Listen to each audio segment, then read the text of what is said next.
Hello, welcome to Community Thinkers, a broadcast mini-series from the Summit Hill Association.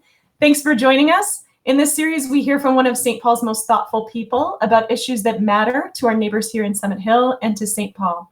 I'm Sherry Johnson. I'm a process guide, inclusion trainer, and complexity coach. I'm also a board member here at Summit Hill Association. And I'm Monica Haas. I'm the executive director of the Summit Hill Association. I'm the gal who has all your information. Today we welcome Russ Stark, and you're probably wondering why this show came about. It came about because we realized as we were looking at our neighborhood plan that we needed more information, and the public needed to have some of the information about how the city works. And so we've been having guests come each week.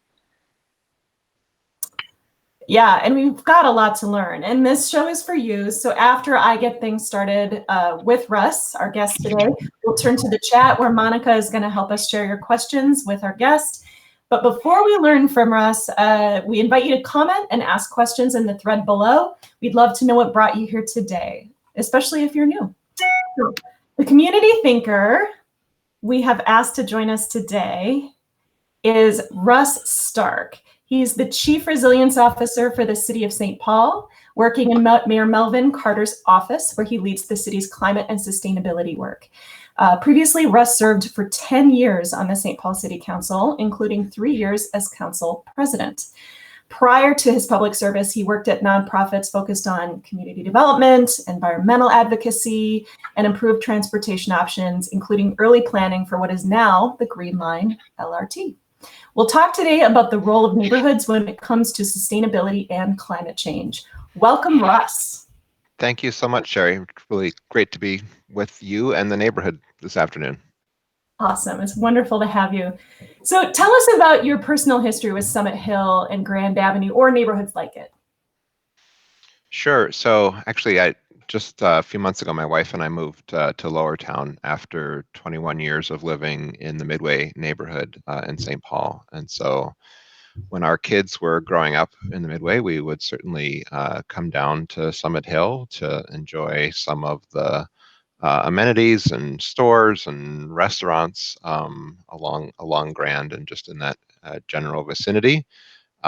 So know the neighborhood, somewhat from a neighboring neighborhood perspective, and have lived in a lot of, I guess, kind of vibrant mixed-use urban neighborhoods for many years, including in Philadelphia and here in St. Paul. I actually grew up in Las Vegas, which I would not categorize in the same way. It's not very mixed use. It's more of like a very separated kind of residential and commercial area, kind of almost more of a suburban layout kind of a place. Right. Did you bike as much? You're quite an avid biker from what I understand. Did you bike as much out there? I biked some out there out of necessity. I remember biking to middle school, for example, mostly just on sidewalks. I mean, there weren't bike facilities really back then. My love of cycling has really grown since I've been in St. Paul. Cool. So let's shift gears and talk about climate change and sustainability. That's your expertise. And since you've been involved with St. Paul for so long, what do you see as the role of neighborhoods in addressing climate change? Yeah, well, thanks again for having me. And this is a great question to start with, I think. At the city, I've been in my current role for a little over 3 years now. And one of the first big tasks that Mayor Carter asked me to complete was the creation of our city climate action resilience plan. It's about a 65-page document available online. I encourage folks to take a look at it. And I think it helps provide some context about kind of the citywide view of what it's going to take for us to meet our high-level goals around both reducing greenhouse gas emissions down to zero by 2050, including 50% by 2030, but then also how we adapt and change with the ways in which our climate has already changed and is going to continue to change, and how we make our community more resilient to those changes. And so if we zoom that sort of citywide lens into a specific neighborhood, and what does that mean? What does that look like at a neighborhood level? I think there's a number of kind of key issues that come to mind for me, that we can think about at the neighborhood level. The most of our greenhouse gas emissions in St. Paul come from the energy that we use in buildings and the energy that we use for transportation. If you combine those, so both heating and cooling and electricity that we use in buildings, and the gas and diesel and other fuel sources that we use for transportation, that's more than 90% of the greenhouse gas emissions that emanate out of the city of St. Paul. Um, and and so therefore we really focus in on those two areas of both systems and how we live as individuals, and thinking about how we can make a change in terms of those emissions. And so at the neighborhood level, I really think about the ways in which a neighborhood is designed, promotes and accommodates the ability for people to move around without needing to get into a car for every trip. And as someone who grew up in one of those communities, I mentioned Las Vegas, where really it was designed exclusively around the automobile. One of the things I love about St. Paul and our neighborhoods is that a lot of them are those kind of walkable communities. And I think it's one of the reasons many of us like living in the city. And so from a neighborhood perspective, how do you double down on those things about the neighborhood that make it walkable, that make it easy for people to use bicycles, for people to use transit, both within the neighborhood, but certainly to connect to other neighborhoods and to jobs and school and all those sorts of things, is a big one. How do you think about the energy being used in the buildings in the neighborhood, and how over time some of that can transition to cleaner energy sources and to using less energy? Energy efficiency is sort of usually the most affordable way for us to reduce our carbon footprint. And then you think about those other things like the green spaces and the degree to which we grow local food or not, and the ways in which our lawns even are potentially carbon sinks. But we don't think of them that way most of the time. So, and then in certain neighborhoods in St. Paul, and I wouldn't put Summit Hill high on this list, we have to think about urban flooding quite a bit. Being up on the hill, less of an issue in Summit Hill. Right. So as we work on our neighborhood plan, we've thought about some of those things, but not in a great deal of detail. And especially we are concerned a lot about historic preservation. When it comes to that work on the neighborhood plan, especially for our neighborhood, what should we be thinking about when it comes not only to climate action, but sustainability in general? What should we be building in? Yeah, well, historic preservation is a really interesting topic as it relates to climate and sustainability. Because on the one hand, all of the energy and what we refer to as embedded carbon that went into the construction of the buildings in the neighborhood many years ago, in most cases, was significant. And there's a lot of energy that has to go into demolition and construction of new buildings if that's ever to take place. And so that's certainly a consideration. On the other hand, and kind of balancing that, we live within many systems, right? We live in the system of the planet. We live in a system of the country that we're in. We live in a system called the Twin Cities metropolitan area. And within that Twin Cities metropolitan area system, we've got a growing population, kind of a community that in general continues to be relatively thriving and growing.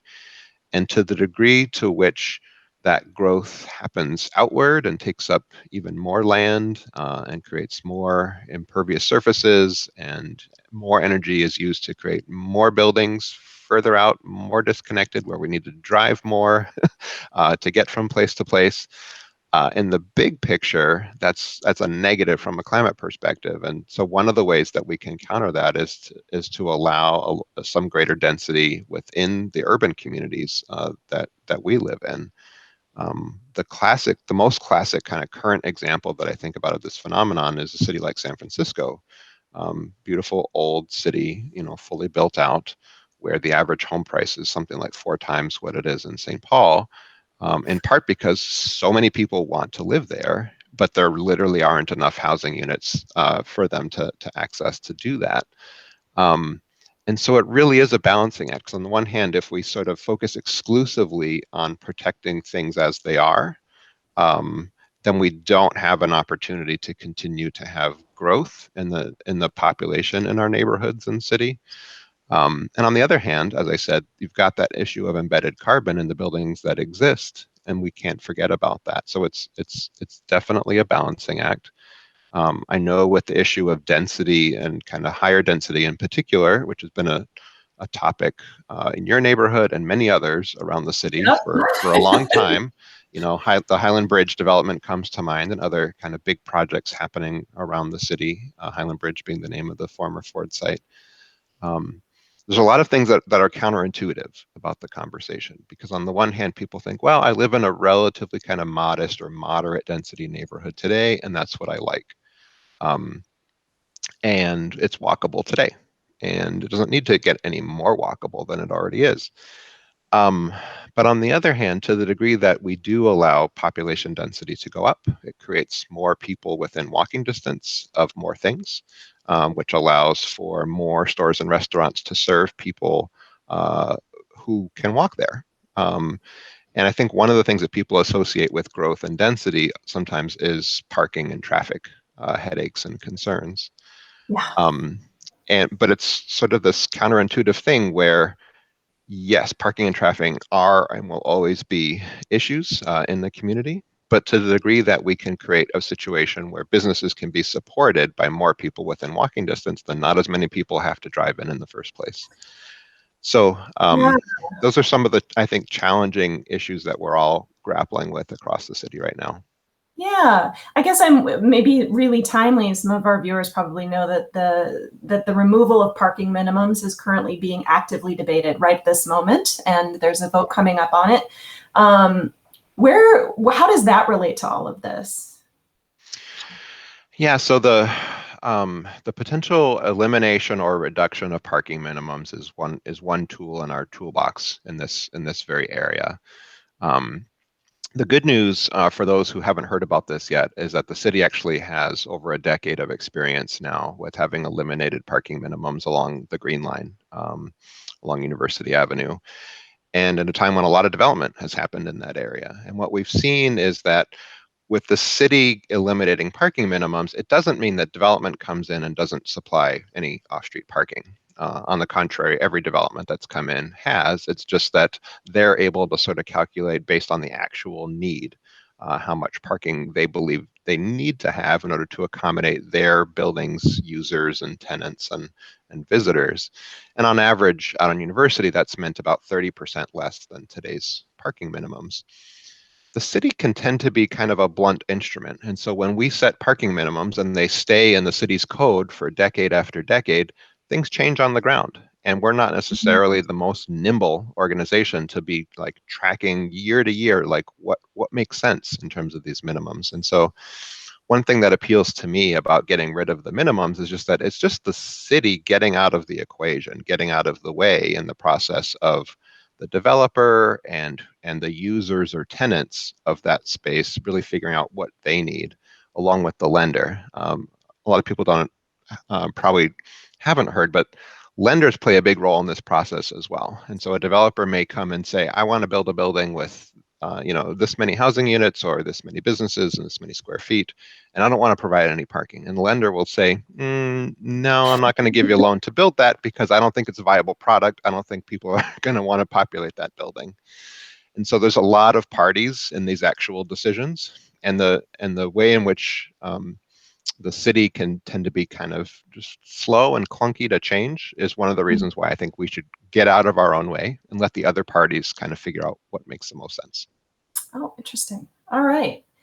And then I want to ask the flip side of that last question, the last big question I asked you about what we can plan for in our neighborhood plan. And that's, what are some ways that neighborhood plans might inadvertently work against sustainability and climate action?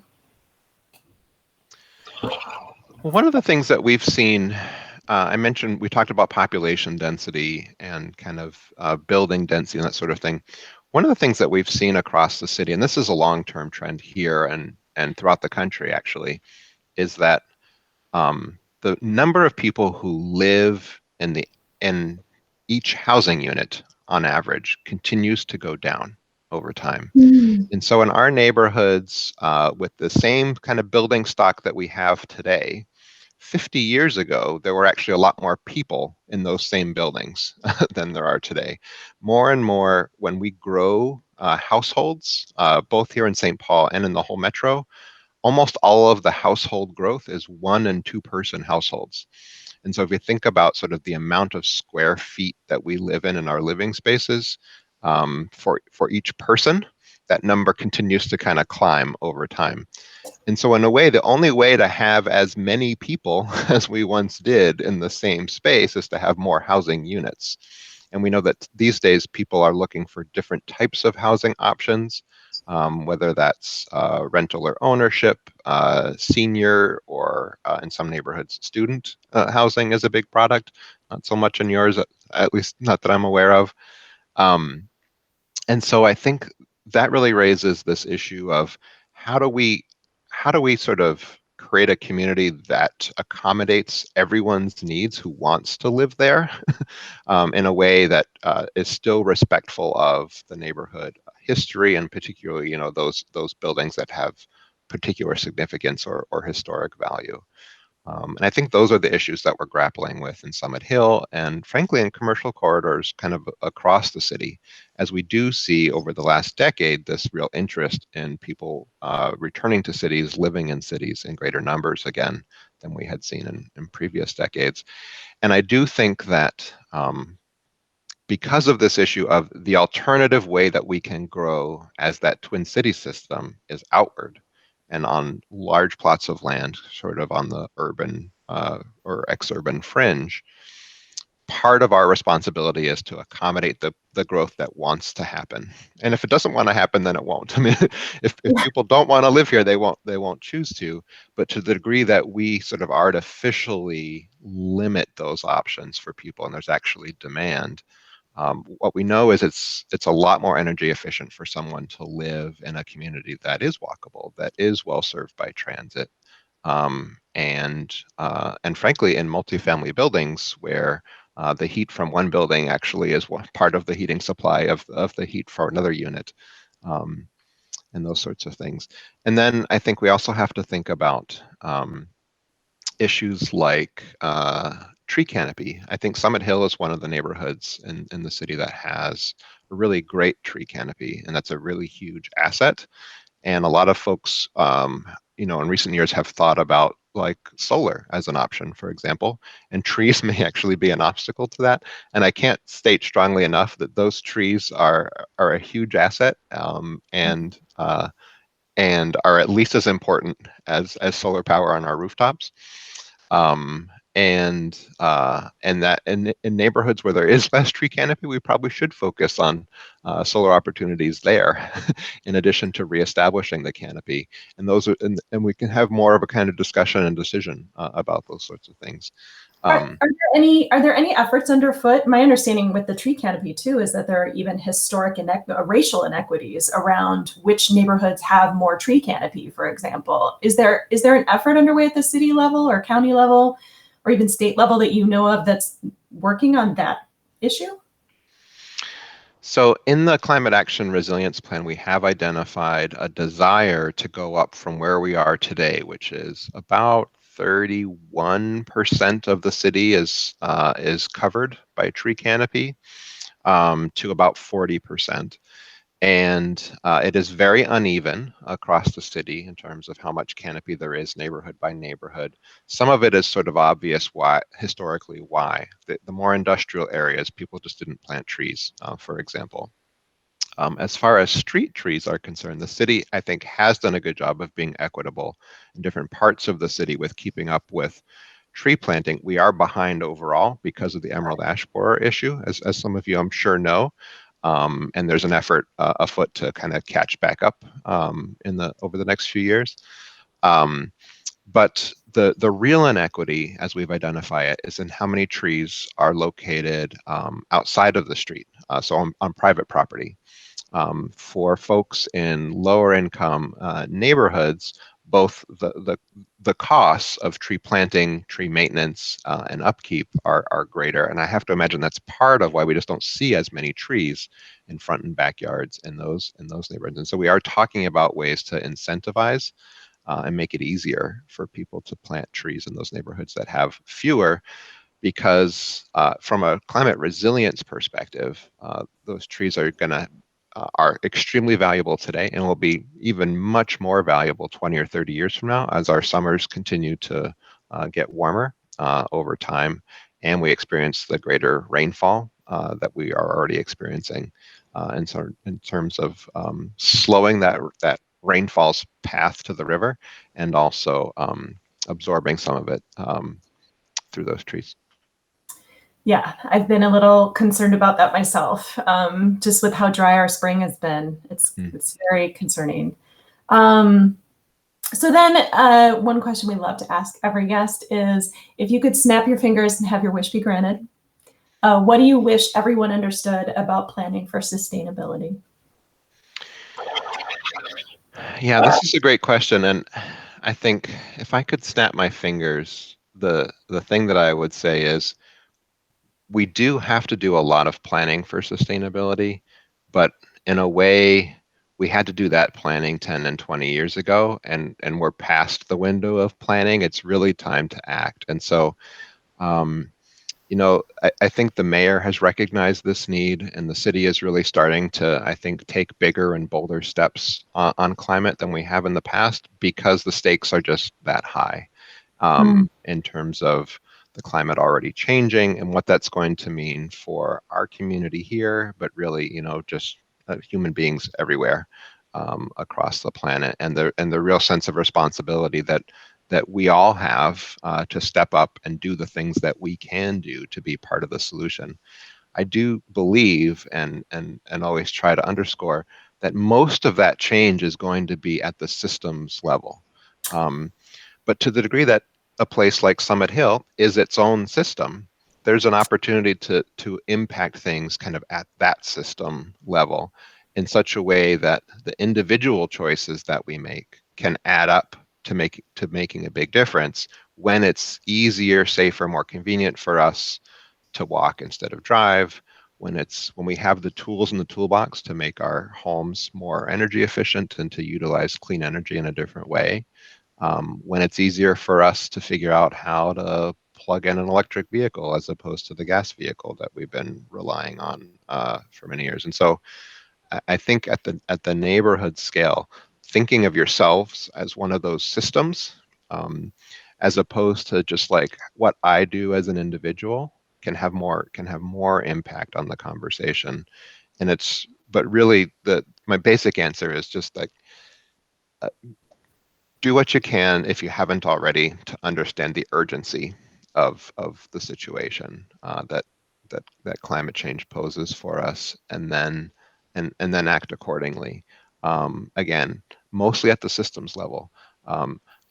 I'm someone who has been thinking about these issues for a long time, and will sometimes beat myself up about the thing that I did or didn't do a little bit on a given day, and that is not worth our time and effort. We really have to focus our time and effort on changing those systems to allow for the community and the way of living that we all need in order to have a much more resilient and sustainable future. Just want to share, I'm not seeing any questions in chat yet, but if you do have a question, please ask it in chat anytime and we will notice it, or in the comment thread.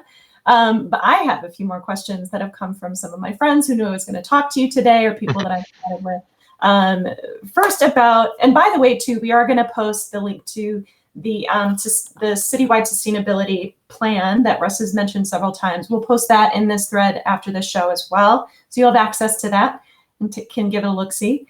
You talked about, Russ, this, just it was kind of a surprising answer, right? Just get our heads around this fact that it's not, the planning should have been 10 years ago, and we need to do something ASAP. So one of the things that we did recently with our neighborhood planning community meeting is we had this room where people could go and talk about climate solutions and sustainability when it comes to the neighborhood plan.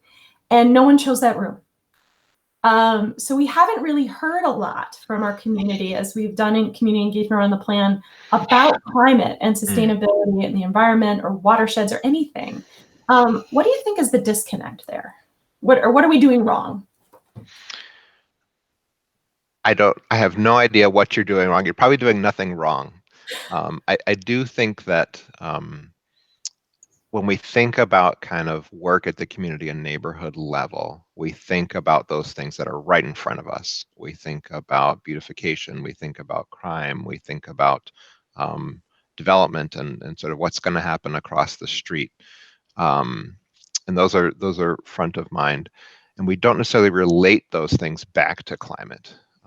It's like, how do you even, this is an important conversation because how do you even think about what to do at the neighborhood level with regard to climate?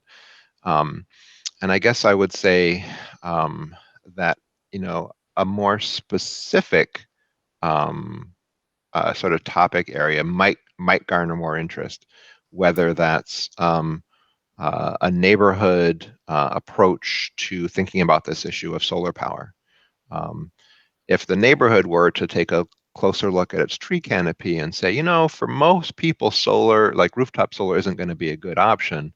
Is there some other way for us as a neighborhood to do some group buy of some solar power somewhere else?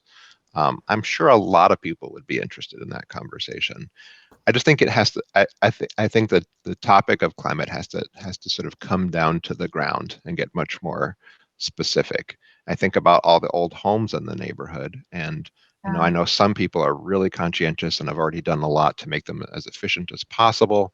Maybe some people have already thought about switching out some old equipment for some electric heat pumps, which are a great new technology that most people haven't heard of, that can potentially replace both our old furnaces and our air conditioning and serve both functions efficiently and using electricity, which is a much cleaner way for us to ultimately heat and cool our homes. So just a group to explore what those options might look like, and maybe to find a contractor willing to come out and take a look at a handful of homes and just kind of see what's even possible with some of these new technologies and systems might be of interest. And then I think about sort of the yards and the green space issue, and I'm sure there'd be great interest in like what would a climate smart approach to a yard look like. The biggest crop that we have in the United States is turf grass in land area by far.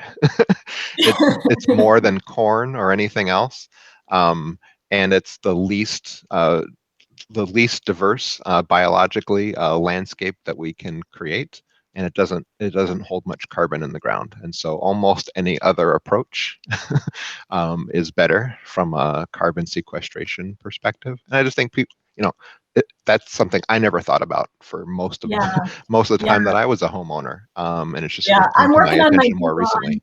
I've got my bee lawn started. I'm going. For those who don't know about bee lawns, they are a thing. I highly recommend. So then another question I have is around. There seems to be sort of a generational gap around issues around sustainability and climate change, where I've noticed, me being a Gen Xer, I'm noticing that my elder folks, elder friends are kind of like, well, we need a planful approach and we need to all do our individual part, right? We've done these things ourselves and we're just doing the best we can, right? And then on the other side are my millennial and zennial friends who are really frustrated with the individual approach at all, and say, you know what, this is pointless. These conversations about our individual actions are not going to do squat. We need to do something collective. Where do you come down on that? Yeah, I don't think anyone is wrong, even though they're saying very different things. I as I said, I do think that the real change has to happen at the systems level. And, some of those systems we as a city are working to address and can address, and some of them we can't because they're larger systems. They're systems around how we create, how electricity is produced and how we buy it and all those sorts of things. There's systems around, again, how we kind of heat and cool our homes. There's systems around, what fuels and powers our transportation. And a lot of that is about technology and cost and things that at the individual level are beyond our control. The mayor, Mayor Carter has actually joined a group called Climate Mayors, which is a national organization that was started about 5 or 6 years ago of mayors who, one of the most prominent actions was to declare after former President Trump announced pulling out of the Paris Climate Accords, was a sort of joint statement that we're still in on the Paris Climate Accords. And Mayor Carter has actually more recently joined the steering committee for this National Climate Mayors Group. And so he's had a chance to talk to folks both locally and nationally about this issue quite a bit in the last year or so. And he often talks about how when he was in college and kind of a young adult, he thought of an environmentalist as being someone who could afford hemp clothing and a Prius, and he couldn't afford those things. So he couldn't be an environmentalist. And I think it's both funny and true, right?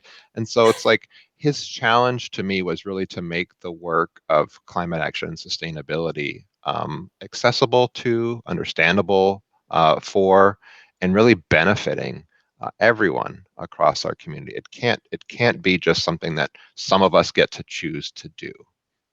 That doesn't work. It doesn't work for us as communities, and it's not going to get us where we need to get globally. And so it does. And so the big systems have to change. And I've heard a lot of folks thinking about this issue for a long time who say that the most important thing we can do is vote for people who understand the need for this change, and that is true. But you could also say in St. Paul, well, we've already done that. Right, and we're still not seeing the change that we need. Right. So what I'm hearing from you almost is like this, not only do something, don't just get your home retrofitted or updated, but try to do that on a neighborhood scale. Try to scale up. Try to get others to join you. Is that a good way of reading that? Definitely. I think, with the baby boom, I think, a lot of those folks are at or near retirement age and, looking for those things to be involved and engaged with in the community. And boy, there are so many things that we need to plug them, no pun intended, plug them into, in terms of thinking about these systems. What can we do at that neighborhood level? How can they kind of collectively figure out how to be part of the solution? There are solutions. The technical solutions increasingly are at hand. And yet I think a lot of us feel relatively powerless to make the change or to make it fast enough. But I think that with some focused attention on not only what the city is doing, but state policy and federal policy, and really just sort of pulling people much more strongly in a unified direction, I think that the Biden administration, both well, first of all, President Biden running so boldly on the need to take serious action on climate was really the first presidential candidate to do that and win. Anyway, you could argue that Al Gore did that 20 years ago, and it didn't work out so well, although that was a close election. Yeah. But and I think that's really meaningful. I think public opinion has really shifted, and now the systems need to really kind of gear up quickly to change. And I've heard people talk about this as like the scale of what we need to do is similar to the scale of what was done to prepare for and actually implement everything that happened in this country during World War II, or everything that happened globally during World War II. Like such a tremendous redirection of sort of focus and resources. It's overwhelming. So instead of sort of being overwhelmed, I think figuring out the things that we can do that contribute to those solutions. And so at the city, we're we've been working on things like creating an electric car share program. Actually, I was going to ask you about that next, so keep going. In the scheme of things, a relatively small thing, but for those not familiar with car share, we've had Our Car here locally for a number of years, local nonprofit car share provider. I don't know if they have any hub locations in Summit Hill. I can't remember if they do. They do not, but Okay. it looks like there's one that's going to go in in our neighborhood, fairly nearby, at least if the map is correct. By the way, full disclosure, I used to work at Our Car, folks. This is why I know. Anyway, some of you will remember for a couple of years there, we had Car2Go, the little smart cars. They kind of came and went. And a few years back now, and thinking about kind of transportation and kind of some big steps that we could take as a city, we set forth to partner with Our Car, Minneapolis, and Excel on this idea of creating an electric car share program that would actually grow the service area that Our Car serves today quite a bit, with somewhat of a focus on communities, lower income communities and communities of color in both Minneapolis and St. Paul that haven't had even as good access to car share as some of the other neighborhoods have, to ensure that this is a clean transportation option for as many folks as possible. But car share really works best in those neighborhoods that are densest, frankly, and also have access to transit. Because car share isn't something that you would use, day in, day out for all of your needs. It's that thing that you would use if your family is thinking about going down to one less car, or potentially, a single person or a couple who are thinking about, could we live without a car, take transit, bike, walk, then this would be that option for those occasional trips that you need to take in a car to haul things, trips that are further away, et cetera. And then to be able to do that in a zero emission vehicle that is affordably priced. And so that was sort of the allure of the program. And we're getting ready to launch later this summer. In fact, construction led by Excel to create the power to install the chargers that are going to charge the car share program is going to start in a few weeks.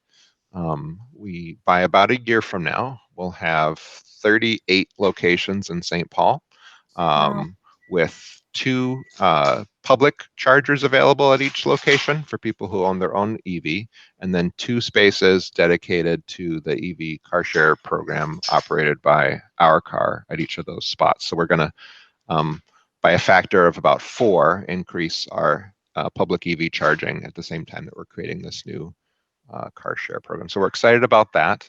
It's been a big undertaking. In the scheme of things, it'll make a little difference, but the idea is to start to point the way to new systems that can work for communities and get us to that zero carbon future. Yeah, and I know a lot of folks who don't want to buy an electric car because they're afraid that there wouldn't be enough charging infrastructure, right?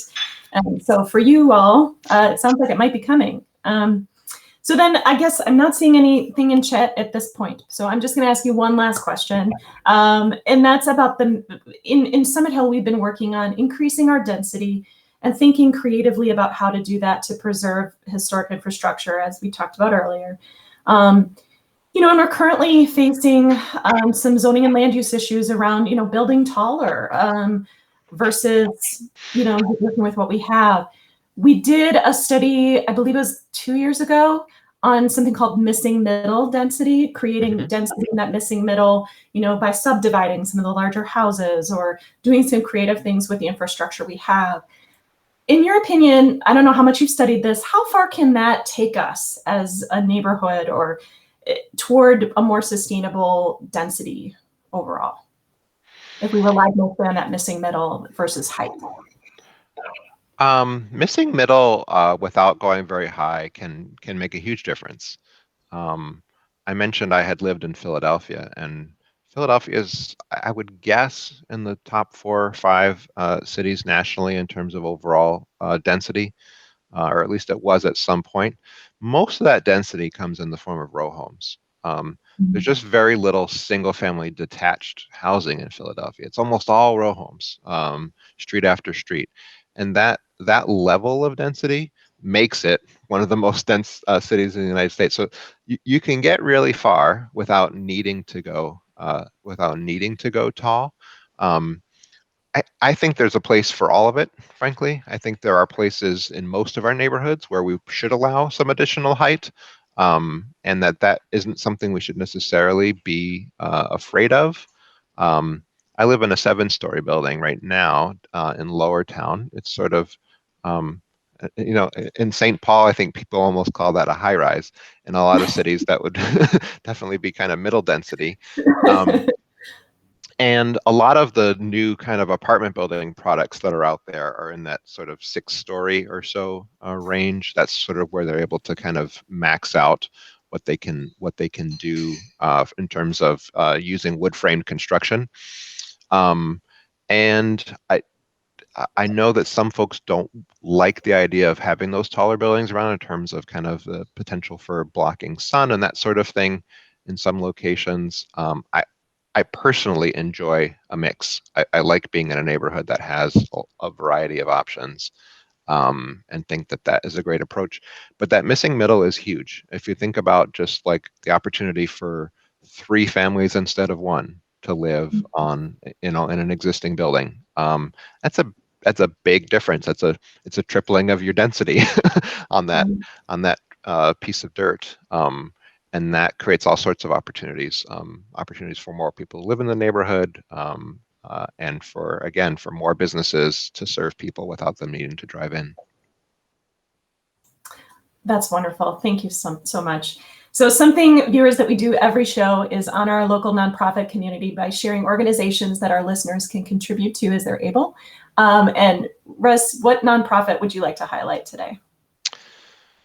I have been lucky in the last few years to get to know an organization called Reconnect Rondo. Some of you may have heard of it. Obviously located in the Rondo neighborhood, Reconnect Rondo was established maybe 4 years ago now or so, with the idea of kind of bridging some of the divides created by the construction of I-94 through the old Rondo neighborhood. A stone's throw from you all Yes. over there in Summit Hill. And Reconnect Rondo is a nonprofit, and their big idea is to build a land bridge across I-94 on either side of the Victoria Bridge, about a quarter mile each way. And as both somewhat symbolic, sort of re-bridging of the north and south sides of the Rondo neighborhood and repairing some of the damage done decades ago by the construction of 94. The mayor's family was directly impacted. His grandparents owned both their own home and about 5 commercial properties on the old Rondo, and were not fairly compensated for them at the time. So about 5 years ago, Mayor Chris Coleman at the time and MnDOT Commissioner Charlie Zelli at the time actually went out and had a big event out there where the state and the city formally apologized to the Rondo community for the mistake that was made. And Reconnect Rondo is working to undo a lot of that past harm and really build something positive. And they want to do it in a sustainable and climate resilient way as well. They're thinking about net zero buildings and homes on this land bridge. And so I just really encourage you to look them up and think about supporting them. They've been in the news a lot lately with this land bridge idea. It's getting some national attention as well. Yes, there's a lot going on around like what the role of interstates in cities and maybe rollback of that. And Reconnect Rondo, I understand as well, is going to be having a lot of webinars coming up around the various things that they're doing. So this is a great time to check them out. We will put that into our comments as well, so that'll be easier for our listeners to find. So Russ, where can people learn more about local efforts on climate and sustainability, or more about what you're doing? I do encourage you to read our Climate Action Resilience Plan. We also just recently established our new Climate Justice Advisory Board, which is a new city advisory board advising the mayor and council on how we're approaching our climate policies and programs. And so we've only had 4 meetings so far, but over time, the minutes of those meetings will be a good source of information about sort of the programs and projects that we're talking about and the direction that those are taking. The EV program that I mentioned is called the EV Spot Network and EVIE Car Share, and we have a great web page set up with a lot of information about that is relatively easy to find, or I can share. We have a series of programs around energy under the banner Energize St. Paul. Another place where you can get some information is the Energize St. Paul page. All these are on the city's website. And you wouldn't know that unless I told you about them. So we do have to do a better job of getting this information, figuring out ways to get this information out. And one of the ways in which I hope to do that is to eventually have more city staff working on the sort of team sustainability and climate. And that's always one of the challenges. It's like there are so many needs across the city, and this is just one of the big ones. Thank you so much. So we have come to the end of another learning journey here at Summit Hills Community Thinkers. Please share the show on Facebook, like our page to keep up with more content. Please know that we are coming, we basically come to the end of the mini series part of this, but we will continue to feature various speakers as we keep moving. So for example, on May 28th at noon, we'll talk about business cooperatives with Christina Nicholson of Nexus Community Partners and what role they could play in a future Grand Avenue. Thanks so much, Russ, and thanks listeners. Have a great day. Thank you.